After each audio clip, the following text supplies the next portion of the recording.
Talk 2026. We're back for the second hour of 𝗪𝗵𝗲 Talk. On today, we're talking wellness when everything changes. We just went through some return on investment.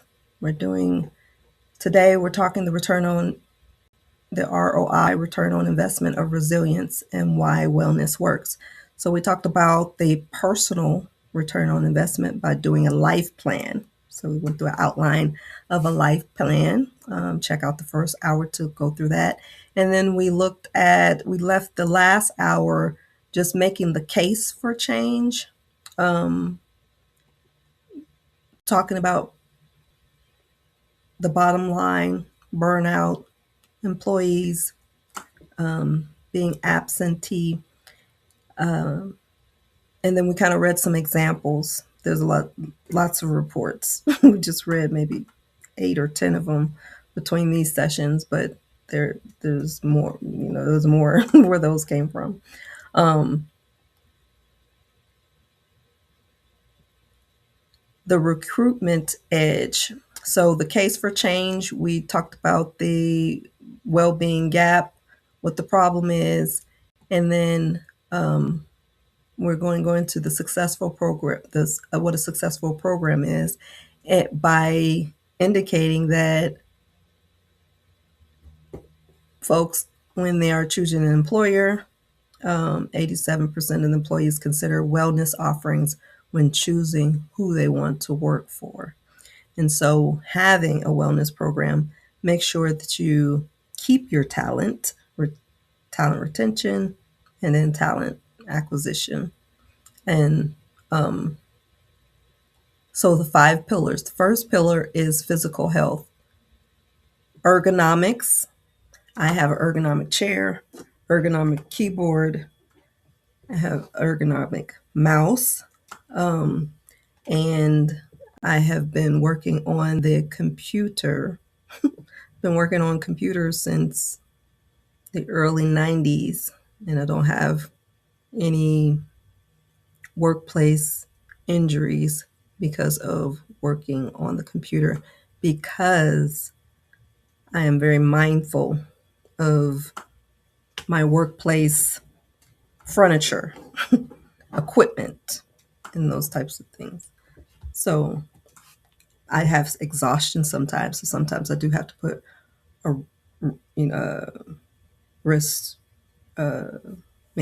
those wristband things on my hands if I have, a long week or something like that. But it's not an injury. It's just, working too long, or working too long in a certain area, but it's not an injury where it's ongoing. So ergonomics, and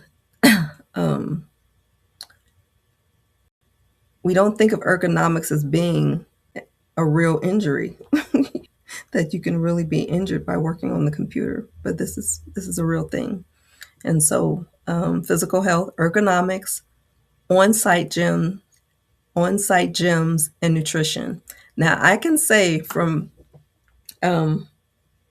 the oil industry, energy industries, they are all for the on-site gyms.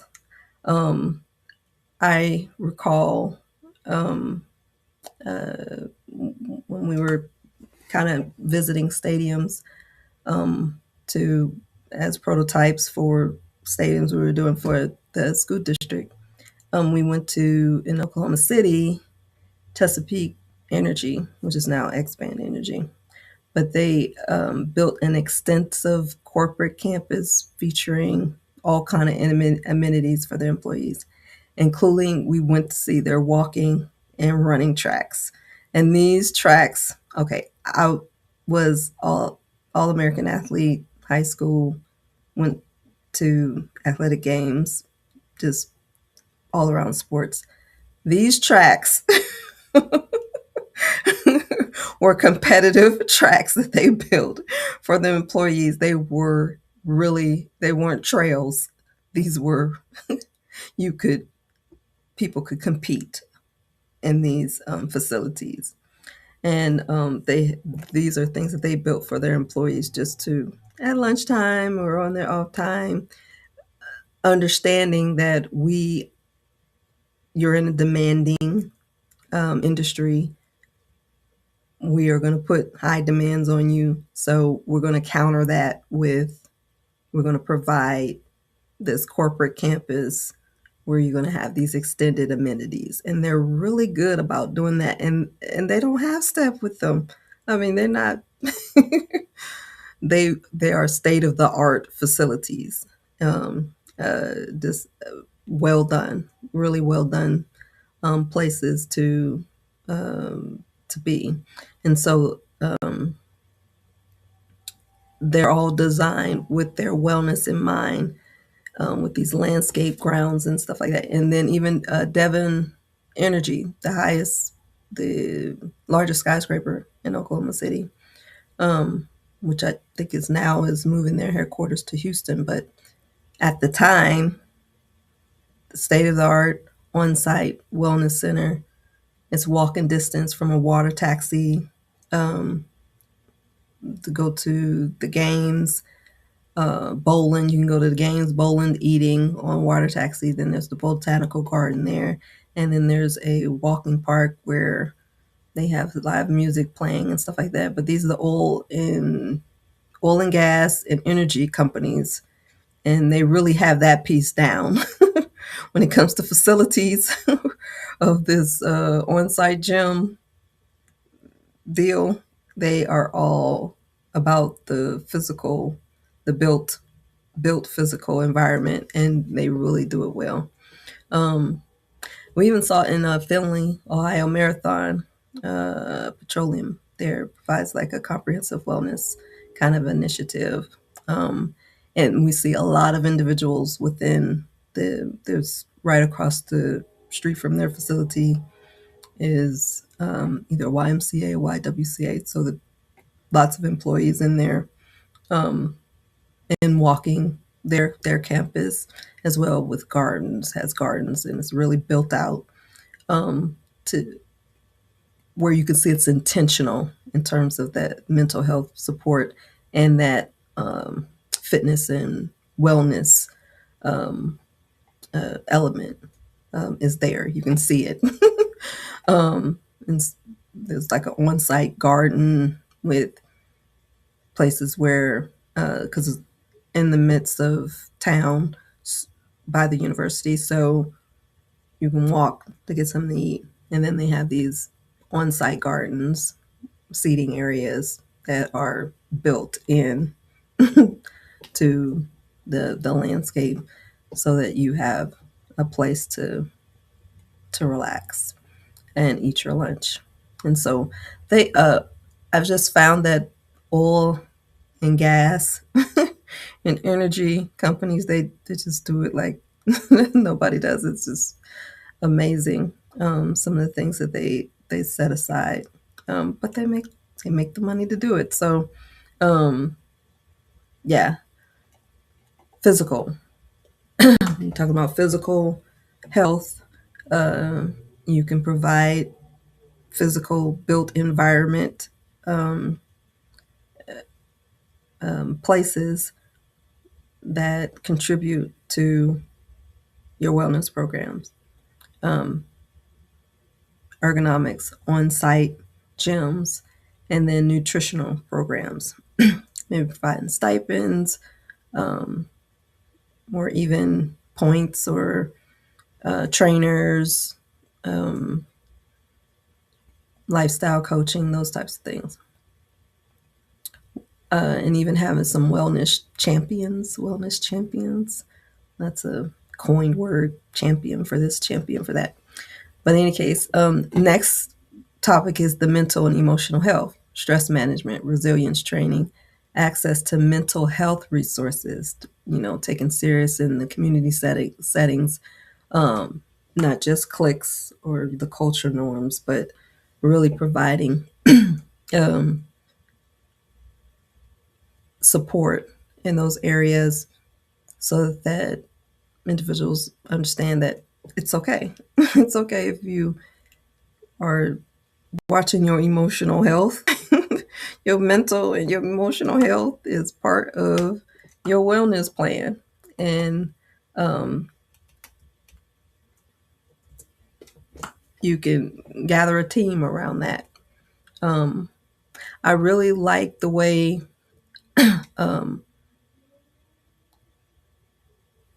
I like the way that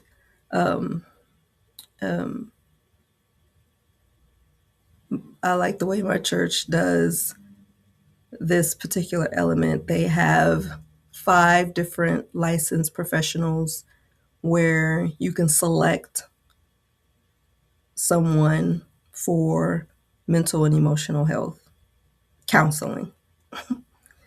And they kind of siloed that so that there's not just anyone doing that, but licensed professionals doing that. And you can select from, I think, 3 or 5 individuals, and then they will pay certain a number of those, maybe 1 or 2 of those, to get you started to within those programs. But I have never known a faith-based organization to do something like that. And the fact that they do that, I thought that is just awesome. An awesome effort towards a wellness program and saying we care about your mental and emotional health, and we want to make sure you get the best, Christian counseling that is available, right, for you. And so that's taking it serious. And I appreciate that. Financial wellness. Having financial wellness programs, budgeting tools, retirement planning, to reduce employee anxiety. I'm not going to read this next. Yeah, same thing here. Having those resources available so that individuals can take advantage of those, whether it's budgeting, finance, anything in the financial area. Then the next group is social connectedness, building a sense of belonging through peer support and recognition-led programs. So those are like your birthdays, acknowledging your birthdays, acknowledging team recognition when you achieved something. So recognition-led programs are very impactful too. Anniversaries, work anniversaries, those types of things. So social connectedness within the inner office. And purpose and meaning, helping employees find their why and align their work with personal values. That is advancement. When folks have goals or things they're trying to achieve, and where their work is, the places where they work are aligned with that, that alleviates stress.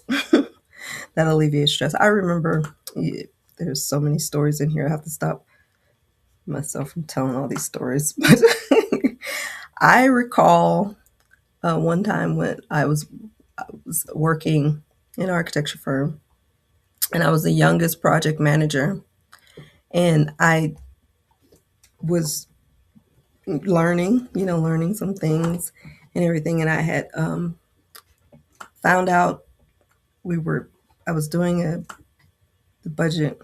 I don't know if I was doing the budget. I was working with one of the administrative staff to compose a budget, possibly for a project or a team.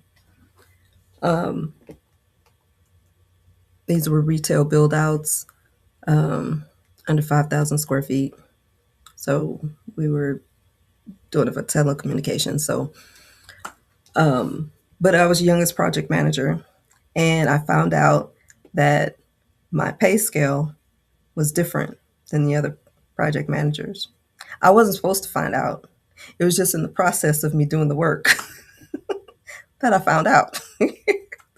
And so when I did find out, I worked, my direct report was the president at the time. So, and I thought we had a great relationship. I thought I'm working with the president and I'm the youngest project manager.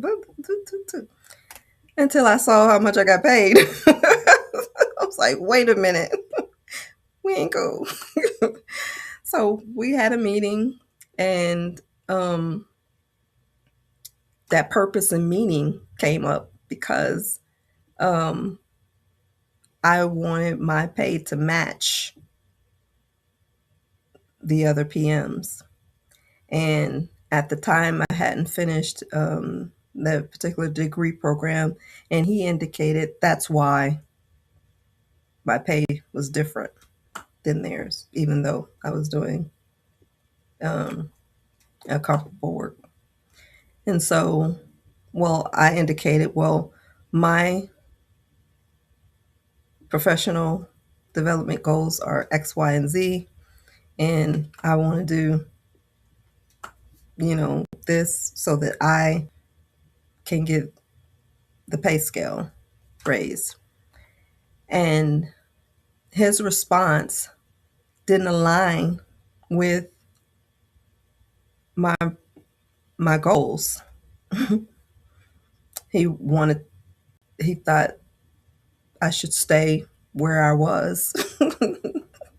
He was not in agreement with me perhaps enrolling in school, finishing up that program so I can get that increase in pay scale. And so I found out right then and there that purpose and meaning misalignment. And so I ended up leaving that firm. I did go back to school, and eventually I did finish. But those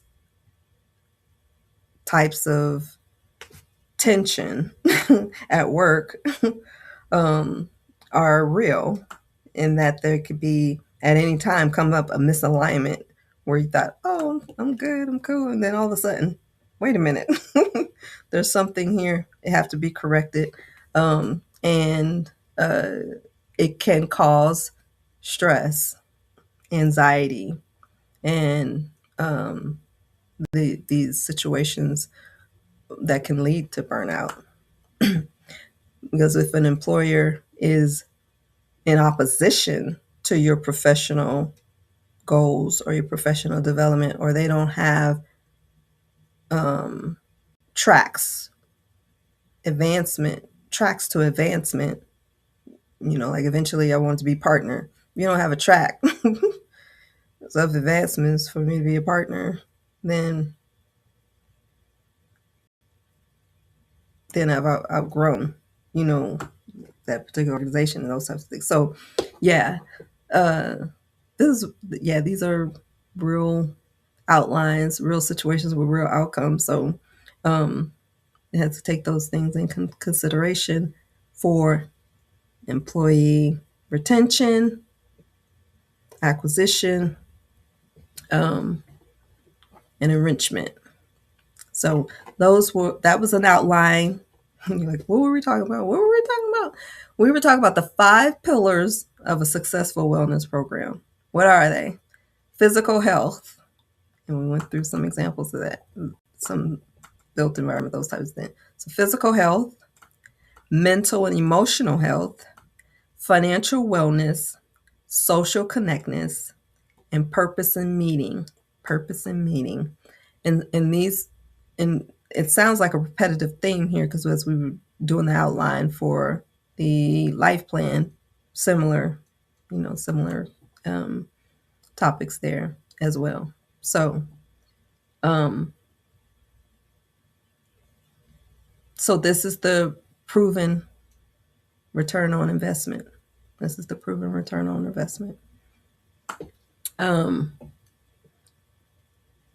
as you address the critics, the real returns, productivity, because the people are doing work that they are good at, they enjoy doing, and it's within their genius. They're going to do it faster, better, and with less tension. That's the idea. Then they're going to stay at work and not take as much time off, and the cost accompanied with that. And then wellness programs can lead to 50% reduction in turnover. And so folks will stay longer if they know, if they have wellness programs in place that speak to, I was going to say how they receive wellness, but yeah, their wellness needs, right? Their wellness needs, because we had categories there, but some are at any time. Like I said, I could have a story. I got a story for each one of these at different times and spaces of my particular life. I would say, okay, yeah, this wellness program was good, and then this one shined in that area, and then this shine, yeah. So retention, employee retention, acquisition, the reduction of turnover. So those are the real returns. Those are the return on investment for and why wellness works. And so implementation. How do you implement this? You have a plan and a methodology in place. But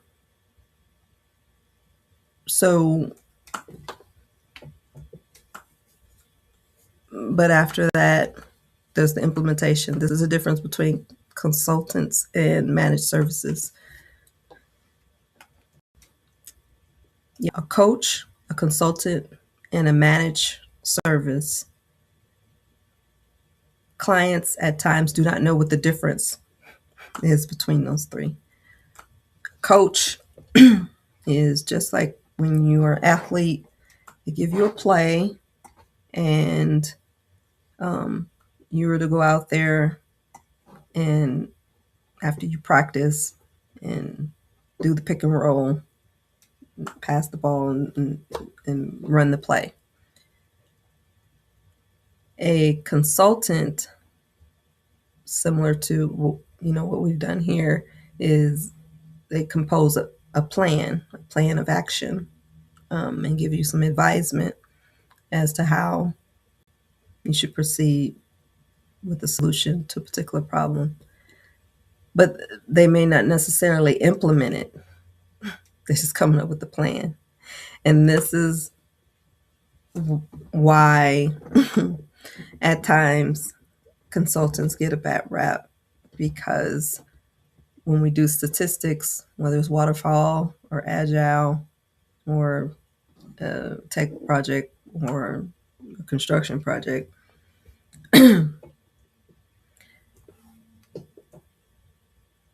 it's said that those plans, once implemented, those outcomes may or may not be as expected. And the percentage, when we were switching into the 10 core, and why we switched to the 10 core, was somewhere in the 67%, meaning that 67% said that the implementation outcomes weren't as expected. So you got the plan. Plan looks good. Everybody approved the plan. It's shiny. It's on the website, all that kind of stuff. But when it came to implementation, that same consultant firm may have not been contracted to implement their own plan. And so the individuals purchasing the plan have to implement it. And are the systems in place for them to be able to do that? Do they have the capacity to be able to do that? And so the outcomes would vary according to that.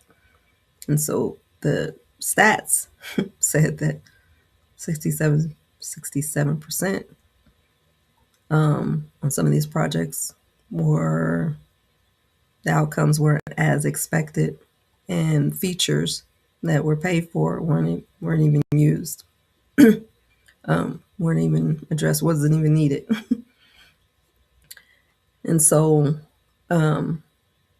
once you have a plan, then it has to be executed, implemented.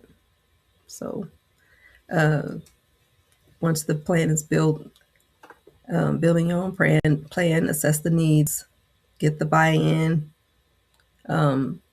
decide what your plan is going to look like according to that outline. But then eventually it has to be implemented, it has to be executed. There has to be some action and something tangible and intangible to point to say that you have one. Yeah. Okay, so once you have the plan, implement it, execute, produce something concrete so that you can really say that you're a catalyst for a healthier workplace. Yes. Okay. All right. So, oh wow. So let's pivot a little bit. And let's see. Just trying to see if I have enough time to get into this. We can do it. All right, so let's pivot a little bit. We're going to go into change management. Now, we've been talking about change, how to manage change management being for humans, tracking humans through change, and project management being the technical aspect of it. And so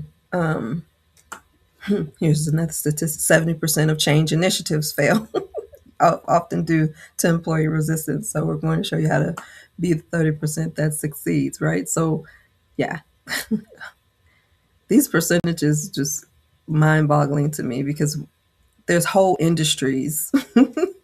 If these percentages are right, there's like whole industries failing.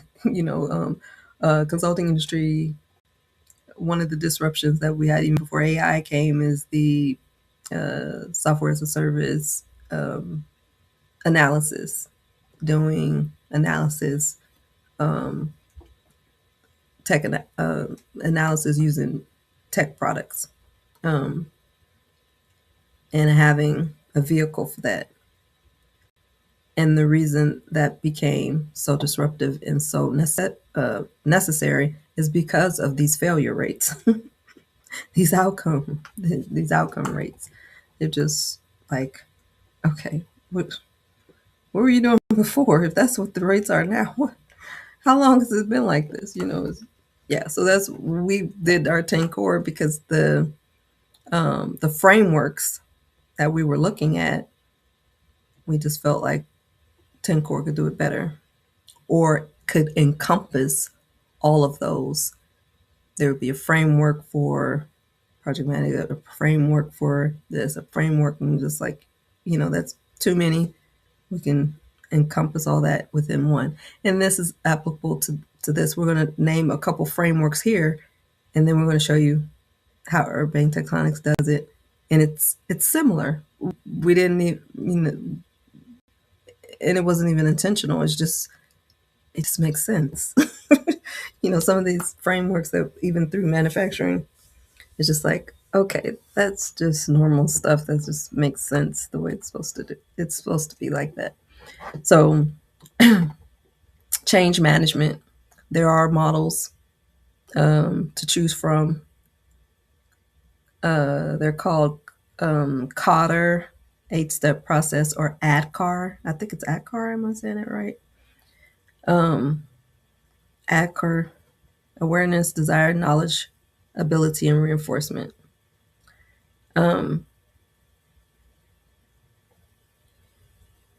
The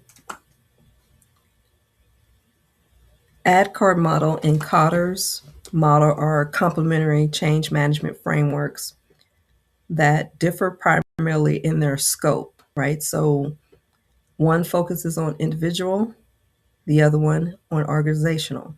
So there's two models that we're just discussing here. One is a bottom-up model for the individual. And the other one is top-down for leadership at the organizational level.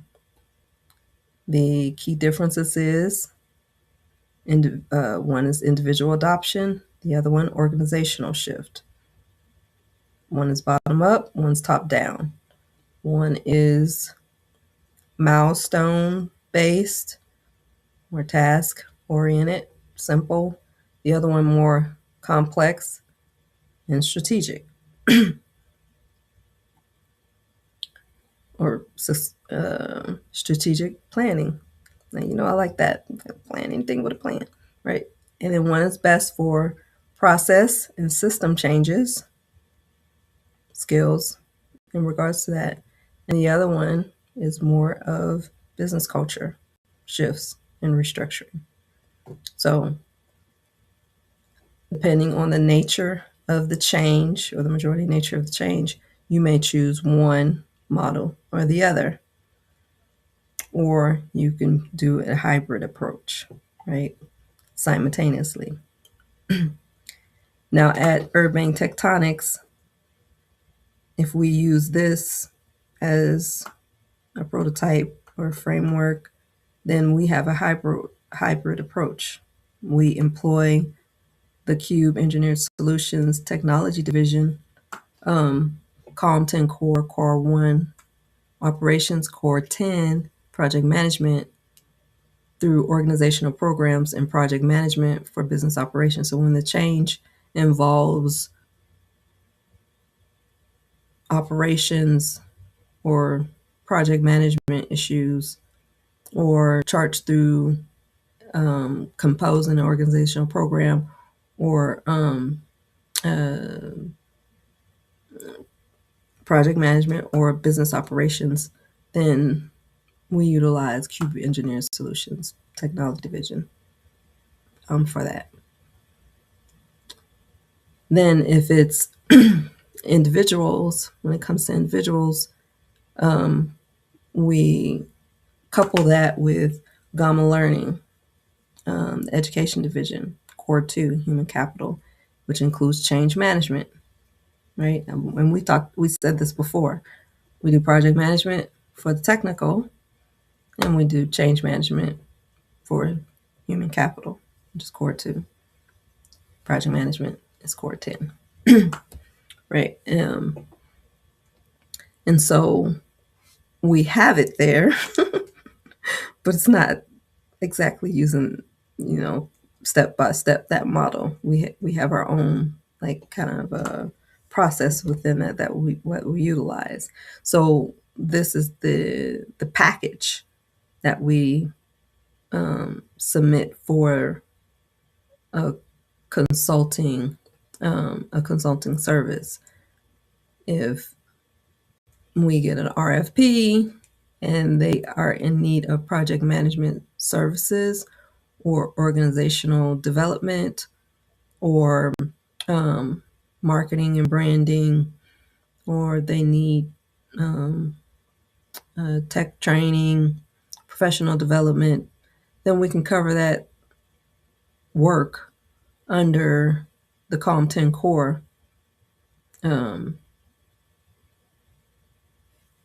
either offering them a Core 1, Core 4, and Core 5 service.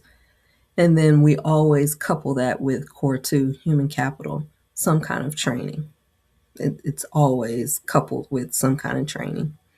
And our Gamma Learning classes are on the website. If you click education, the educational links.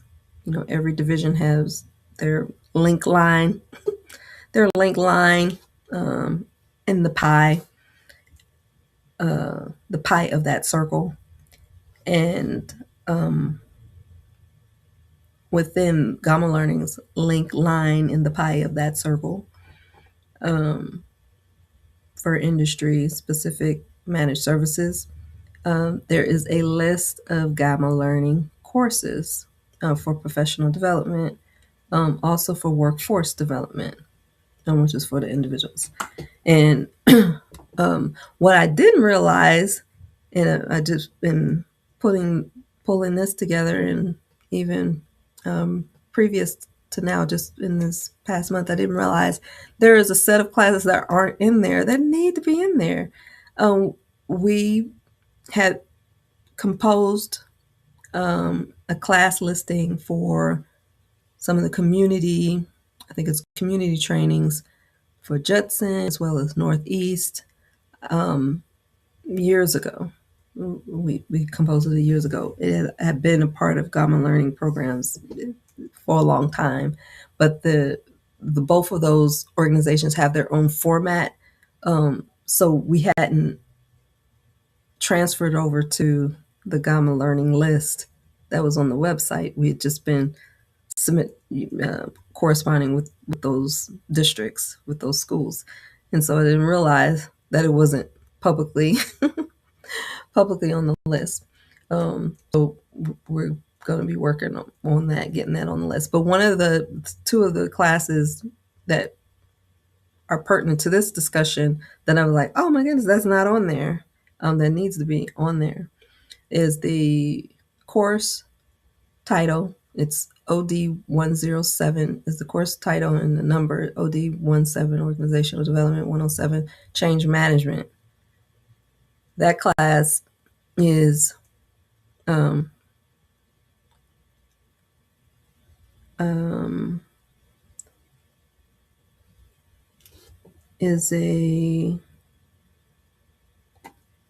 has 4 key areas.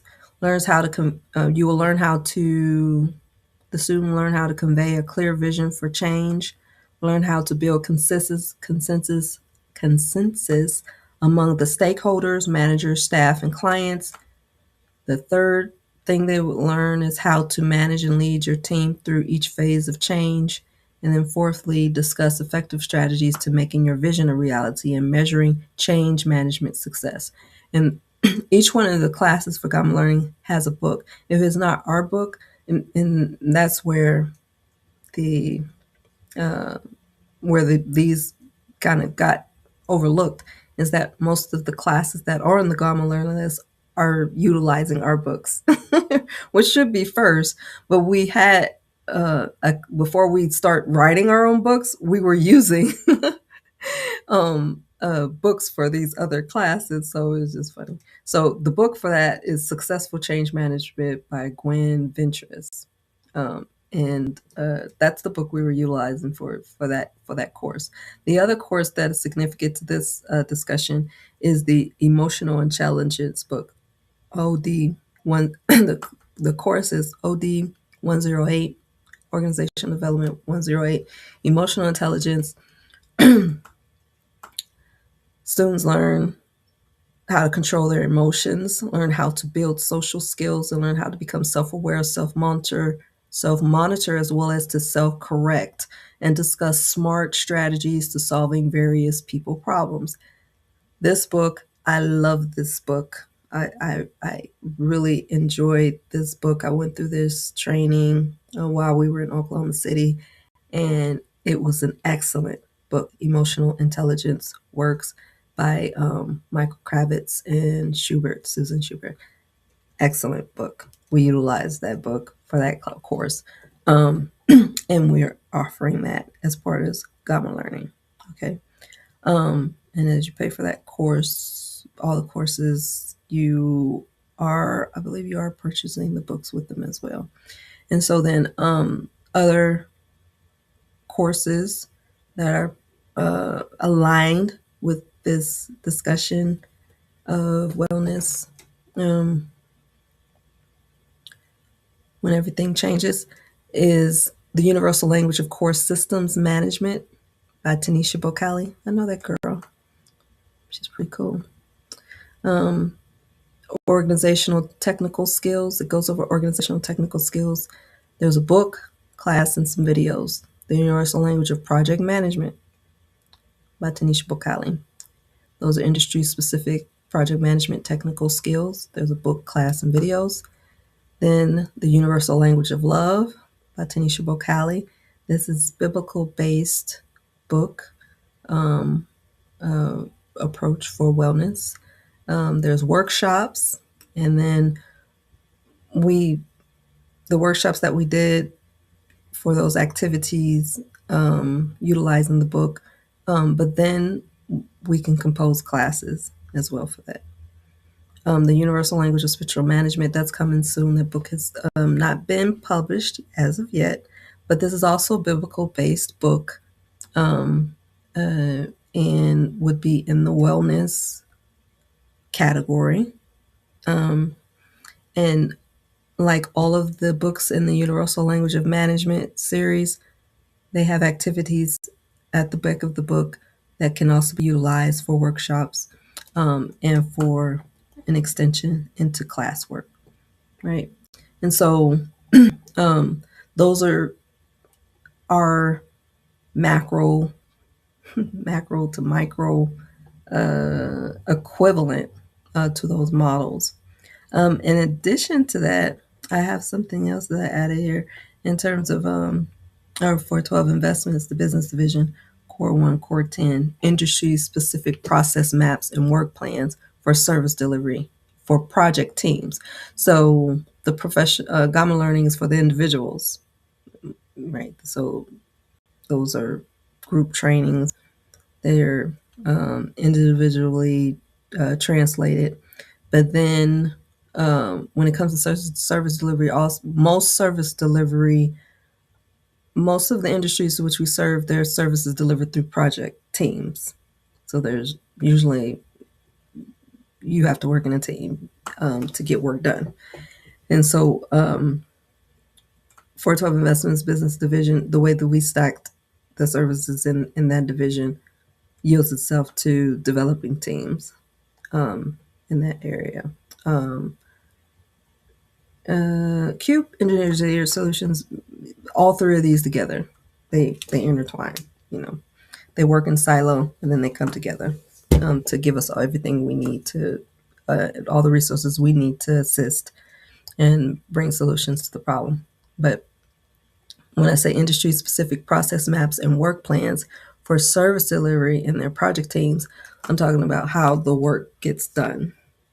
So you'll see, and actually, for the business division, there's a virtual manager card. There's core, the 10 core, virtual manager card. Oh, smart startup bootcamp, 10 core, then the smart biz facts. Those are all for business development. Yeah, business development. But the CALM workflow has all the process maps on Cube Engineer Solutions, industry-specific process maps and work plans, meaning you're the project manager, you want to get started. Where do we start? Okay, here's the process map. Start here. Once you chart to this is supposed to be the finish line and those types of things. So we have those process maps to chart a project manager through a specific industry-specific project. But that's actually out of Cube Engineer Solutions. So yeah, that's how we do it at Urban Tech. That's how we do it. Yeah. So it's there, the models are there, not exactly. It's not exactly, but it's our own style of it. And it works. Okay. So